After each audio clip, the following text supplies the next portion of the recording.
बॉलीवुड में यूं तो अक्सर कोई ना कोई चर्चा में रहता है, लेकिन बीते कुछ दिनों से एक्टर राजपाल यादव का नाम चर्चा में बना हुआ है। ये चर्चा है उनकी मजबूरी के चलते। मजबूरी भी ऐसी कि दिल्ली की तिहाड़ जेल में बंद है, एकदम लाचार होकर। ये खबर अब तक आप पढ़ चुके होंगे कि राजपाल यादव ने दिल्ली की तिहाड़ जेल में पिछले हफ्ते सरेंडर कर दिया था। जिन्हें नहीं पता, ये खबर उन्हीं के लिए है, क्योंकि इस मामले में उनसे जुड़ी जो नई बात सामने आ रही है वो किसी को भी सोचने पर मजबूर कर दे कि आखिर इतने अच्छे एक्टर के हालात ऐसे कैसे हो गए। जो कभी सिल्वर स्क्रीन पर लोगों को हंसाते थे, आज खुद असल जिंदगी में रो रहे हैं और इतना सब अकेले झेल रहे हैं।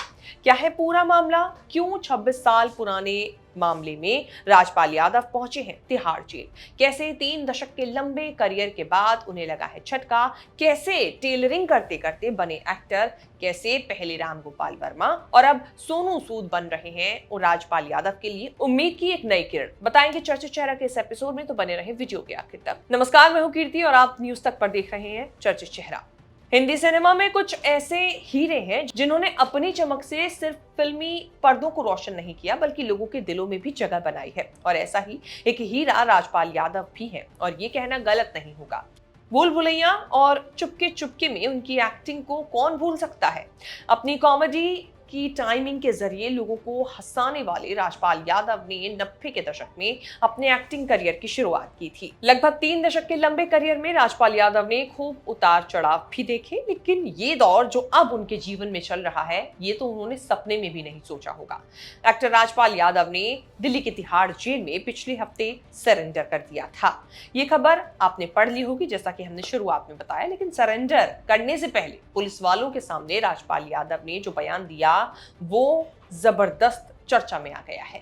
उनके बयान ने एक बार फिर फिल्म इंडस्ट्री के रिश्तों पर सवाल खड़े कर दिए हैं और फैंस को इमोशनल कर दिया है। रिपोर्ट्स के मुताबिक अपने हालात पर बात करते हुए वो अधिकारियों से और पुलिस वालों से बात करते हुए रो पड़े और बोले, सर क्या करूं, मेरे पास पैसे नहीं है और कोई उपाय भी नहीं है। सर यहाँ हम अकेले हैं, कोई दोस्त नहीं है, मुझे इस मुश्किल समय को अकेले ही काटना होगा, इससे अकेले ही निपटना होगा।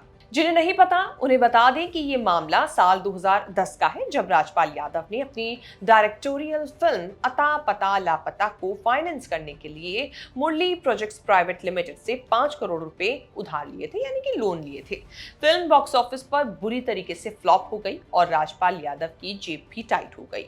इतना ही नहीं, बैंक में पैसे ना होने की वजह से उनका दिया हुआ चेक भी बाउंस हो गया। अप्रैल 2018 में एक मजिस्ट्रेट कोर्ट ने राजपाल यादव और उनकी पत्नी को नेगोशिएबल इंस्ट्रूमेंट्स एक्ट 1881 की धारा 138 के तहत दोषी ठहराया और उन्हें 6 महीने जेल की सजा सुनाई थी।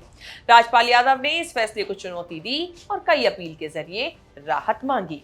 उन्हें राहत तो मिल गई, लेकिन इस दौरान उनकी बकाया रकम कथित तौर पर 5 करोड़ से बढ़कर लगभग 9 करोड़ रुपए हो गई। समय के साथ साथ राजपाल यादव ने बकाया जो रकम थी उसका कुछ हिस्सा चुकाया भी। हालांकि बार बार देरी होने के चलते कोर्ट की तय जो डेडलाइन थी वो पूरा नहीं कर पाए राजपाल यादव, जिसकी वजह से कोर्ट ने उनके इरादों पर सवाल उठाए। राजपाल यादव के राहत मांगने पर कोर्ट ने कहा कि किसी व्यक्ति की पब्लिक प्रोफाइल चाहे जो भी हो, बार बार नरमी नहीं बढ़ाई जा सकती। और फिर कोर्ट ने एक्टर को बिना किसी और देरी के सरेंडर करने के निर्देश दे दिए, जिसके बाद कोर्ट के आदेश का पालन करते हुए राजपाल यादव ने दिल्ली की तिहाड़ जेल में सरेंडर कर दिया। अब ये खबर जब चर्चा में आई तो इंडस्ट्री में सबसे पहले सोनू सूद जो थे उनके सपोर्ट में आई, यानी कि राजपाल यादव के। राजपाल को गिफ्टेड एक्टर कहते हुए सोशल मीडिया पर उन्होंने पोस्ट कहा और साथ ही ये वादा किया कि वो अपनी आने वाली फिल्म में राजपाल यादव को कास्ट करेंगे और उसके बदले अभी ही उन्हें साइनिंग अमाउंट दे देंगे। इतना ही नहीं, उन्होंने इंडस्ट्री के दूसरे प्रोड्यूसर से भी रिक्वेस्ट की है कि वो भी इस मुश्किल वक्त में राजपाल यादव के साथ खड़े रहें। 16 मार्च 1971 को उत्तर प्रदेश के शाहजहांपुर में एक किसान परिवार में जन्मे राजपाल यादव को शायद ये अंदाजा भी नहीं होगा कि फर्श से अर्श तक पहुंचने के बाद वापस फर्श पर इस कदर आ जाएंगे।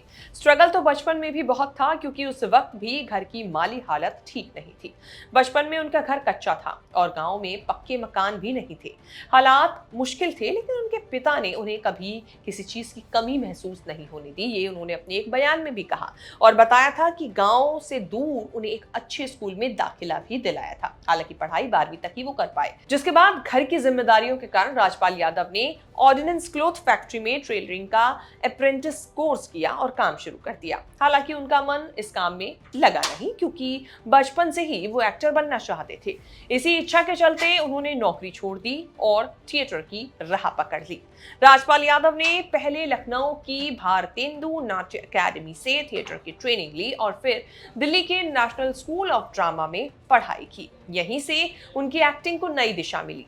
1997 में वो मुंबई आए, जहां उनकी असली स्ट्रगल शुरू हुआ। कहते हैं राजपाल रोज अलग अलग प्रोडक्शन हाउस और डायरेक्टर्स के ऑफिस के चक्कर लगाते थे। कई बार उनके पास ऑटो या बस का किराया तक नहीं होता था और उन्हें जुहू, लोखंडवाला या बैंड्रा तक पैदल चलकर जाना पड़ता था। हाथ में अपनी फोटो लेकर वो काम मांगते फिरते थे। राजपाल यादव ने अपने करियर की शुरुआत दूरदर्शन और टीवी सीरियलों में छोटे रोल से की। बड़ा मौका उन्हें राम गोपाल वर्मा की फिल्म शूल में मिला, जहां उन्होंने सिर्फ 3 लाइनों के छोटे से रोल में सबका ध्यान अपनी तरफ खींचा, जिसे बाद में 13 लाइनों को किया गया।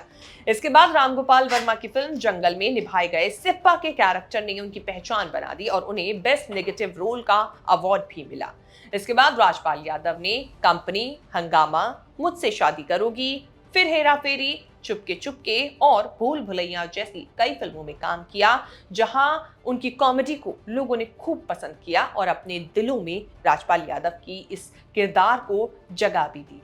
फिलहाल राजपाल यादव को लेकर चर्चा इसीलिए चर्चित चेहरा में, क्योंकि वो बीते दिनों तिहाड़ जेल में खुद सरेंडर करने पहुंचे थे, जिसके बाद अब सोनू सूद जैसे एक्टर्स ने इंडस्ट्री के जो दूसरे प्रोड्यूसर्स हैं उनसे गुहार लगाई कि उनकी मदद के लिए आगे आए। उम्मीद है चर्चित चेहरा में ये रिपोर्ट आपको हमारी पसंद आई होगी। इसे लेकर आपकी क्या राय है कमेंट करके बताएं और आगे भी ऐसी खबरें देखने के लिए आप बने रहें न्यूज तक और तक 360 के साथ। राजनीति हो या क्राइम, संसद की बहस हो या सड़क की सच्चाई, बाजार की चाल हो या रोजगार की तलाश, देश की चर्चा हो या दुनिया की हलचल, जंग के शोर से सीज फायर की खबर तक, यूपी बिहार से तमिलनाडु की सियासत तक, एस्ट्रोलॉजी के सितारों से खेल के मैदान तक, सच साफ सीधे अंदाज में देखिए तक 360, गली से ग्लोब तक।